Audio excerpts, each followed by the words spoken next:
നമ്മൾ അതിലൊന്ന് കിടന്നാൽ മതി ഉറങ്ങിപ്പോകാൻ. തലയാണൊക്കെ നമ്മൾ ഇങ്ങനെ താന്നു പോകുന്ന അത്രയും എന്താ പറയുക സോഫ്റ്റ് ആയിട്ടുള്ളൊരു പില്ലോയാണ് കേട്ടോ. കിടന്നാൽ തന്നെ ഉറങ്ങിപ്പോവും. അത്രയും നീറ്റായിട്ടും നല്ല സോഫ്റ്റായിട്ടും നല്ല ഫ്ലഫി ആയിട്ടൊക്കെയുള്ള ബെഡാണിത്. എനിക്ക് ഒരുപാട് ഇഷ്ടമായി. അവിടെ ഒരു ഫ്രെയിം ഉണ്ടോ, അതിൽ മൈക്കിൾ ജാക്സൺ ആണ് കേട്ടോ. ഞാനത് ഇപ്പോൾ അങ്ങോട്ട് ചെയ്യാൻ നിൽക്കുമ്പോഴാണ് ഞാനത് ശ്രദ്ധിച്ചത് കേട്ടോ, മൈക്കിൾ ജാക്സനെ. അപ്പോൾ ഇതാണ് ഫൈനൽ ലുക്ക് എന്ന് പറയുന്നത് ബെഡിൻ്റെ. അങ്ങനെ ബെഡൊക്കെ നീറ്റാക്കി ഇനിയാണ് മെയിൻ പണി എന്ന് പറയുന്നത്. അതായത് അമ്മമ്മ പറഞ്ഞു 9 മണിക്കാണ് ബ്രേക്ക്ഫാസ്റ്റ് സ്റ്റാർട്ട് ചെയ്യുക. അപ്പോൾ നമ്മൾ ഓർഡർ ചെയ്യണോ അതോ ഇങ്ങോട്ടേക്ക് തരുമോ എന്ന് ചോദിക്കാൻ വേണ്ടിയിട്ട് കോൾ ചെയ്തതാണ് കേട്ടോ. പക്ഷെ അവർ വിളിച്ചിട്ട് എടുത്തില്ല. 2-3 തവണ ട്രൈ ചെയ്തു കേട്ടോ, കിട്ടിയില്ല. അങ്ങനെയാണ് മനസ്സിലാക്കിയത്. പിന്നെ അവർ പറഞ്ഞു ഞങ്ങൾ തന്നെ തരുവാണ്, ഓർഡർ ചെയ്യേണ്ട ആവശ്യമില്ല എന്ന്. അപ്പോൾ അങ്ങനെ കുറേ സമയം കാത്തു നിന്നു കേട്ടോ. അങ്ങനെ ലാസ്റ്റാണ് അവർ പറഞ്ഞത്. ഞാൻ ആൻസർ ചെയ്യുന്നവരും അമ്മൂമ്മയുടെ മുഖത്ത് ഇങ്ങനെ ക്യൂരിയോസിറ്റി ഒക്കെ വരികയാണ്. അപ്പോൾ ചോദിച്ചപ്പോൾ ഞാൻ ഉത്തരം പറഞ്ഞു കൊടുത്ത് എന്താ പറഞ്ഞതെന്ന്.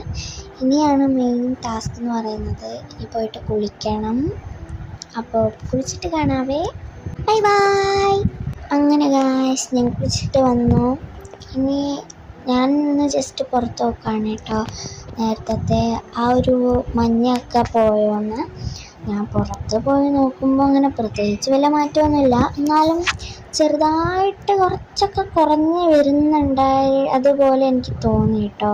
പുറത്തൊക്കെ ജസ്റ്റ് ഒന്ന് കാണാനൊക്കെ തുടങ്ങി. അങ്ങനെ കുറേ സമയം നോക്കിയതിന് ശേഷം ഞാൻ എൻ്റെ ഔട്ട്ഫിറ്റ് കാണിക്കാം കേട്ടോ. ഇതാണ് എൻ്റെ ഔട്ട്ഫിറ്റ്. റൂമിലുണ്ടാകുമ്പോൾ മാത്രമാണ് ഞാൻ ഇങ്ങനത്തെ ഡ്രസ്സ് ഇടാറ് കേട്ടോ. കുഞ്ഞ് അമ്മമ്മ അപ്പോഴത്തേക്കും വെള്ളം ചൂടുവെള്ളമാക്കി വെച്ചിട്ടുണ്ടായിരുന്നു.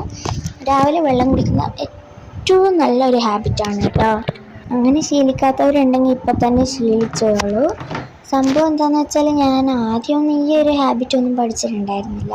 ബട്ട് ഞാനിങ്ങനെ പോയിക്കൊണ്ടിരിക്കുന്ന ഒരു എനർജി ഒന്നും ഇല്ലാതെ ഇങ്ങനെ പോയിക്കൊണ്ടിരിക്കുന്ന കാണുമ്പോൾ അച്ഛനും അമ്മയാണ് എനിക്ക് ഈ ഒരു ഹാബിറ്റ് പറഞ്ഞു തന്നത് കേട്ടോ. അതെന്നെ ഒരുപാട് ബെനിഫിറ്റ്സിലേക്ക് കൊണ്ടുപോയി.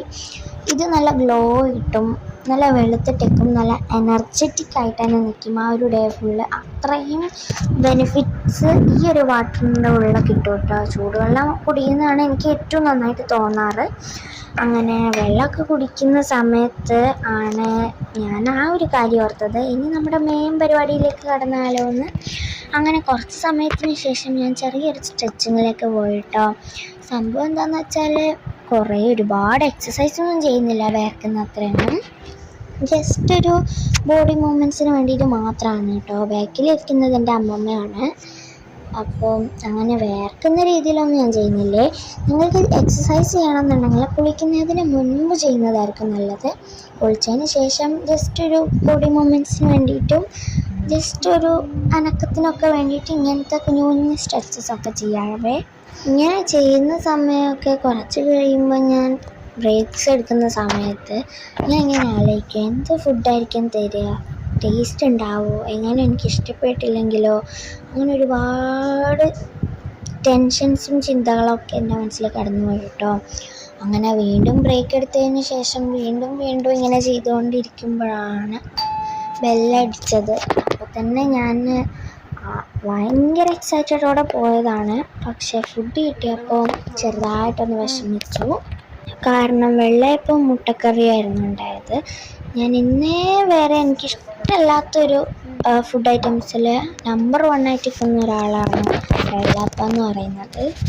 ആ ഒരു സാധനം ഞാൻ ആദ്യം കഴിച്ചപ്പോൾ തന്നെ വിചാരിച്ചതാണ് ഇനി മേലെ ഞാനിത് കഴിക്കില്ല എന്ന്. കാരണം എനിക്ക് അത്രയും ഇഷ്ടപ്പെടാത്തൊരു ഫുഡായിരുന്നു. എനിക്കാണ് കേട്ടോ ഇഷ്ടമില്ലാത്തതെന്ന്. ചിലവർക്കൊക്കെ വളരെ ഇഷ്ടമായിരിക്കും, പക്ഷേ എനിക്കെന്തോ അതത്ര ഇഷ്ടപ്പെട്ടില്ല. അങ്ങനെ വിഷമത്തോടെ ആ മുട്ടക്കറിയൊക്കെ ഇതിലൊഴിച്ച് ഒരു കഴിച്ചപ്പോഴേക്കാണ് ഞാൻ ആ സത്യം മനസ്സിലാക്കിയത്. എനിക്ക് ദോശനേക്കാൾ ഒരുപാട് ഇഷ്ടമായിട്ട് നല്ല അടിപൊളി ടേസ്റ്റായിരുന്നു.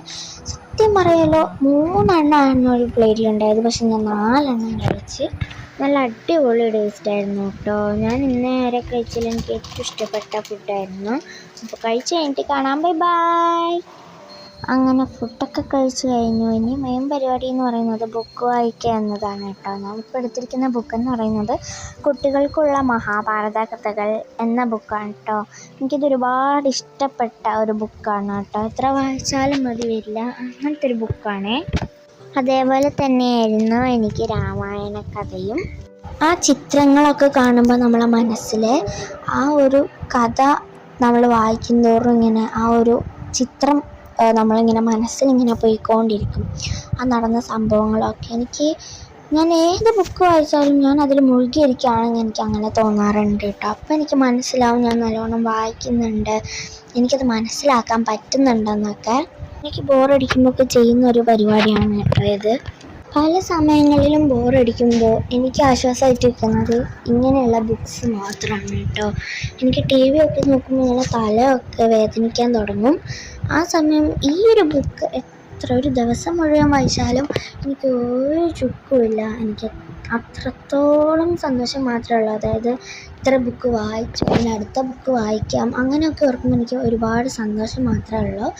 പക്ഷേ എന്താണെന്നറിയില്ല, നല്ല ഉറക്കക്ഷീണമുണ്ട്. എനിക്ക് അറിഞ്ഞൂടെ എന്തുകൊണ്ട് എനിക്കങ്ങനെ വരുന്നതെന്ന്.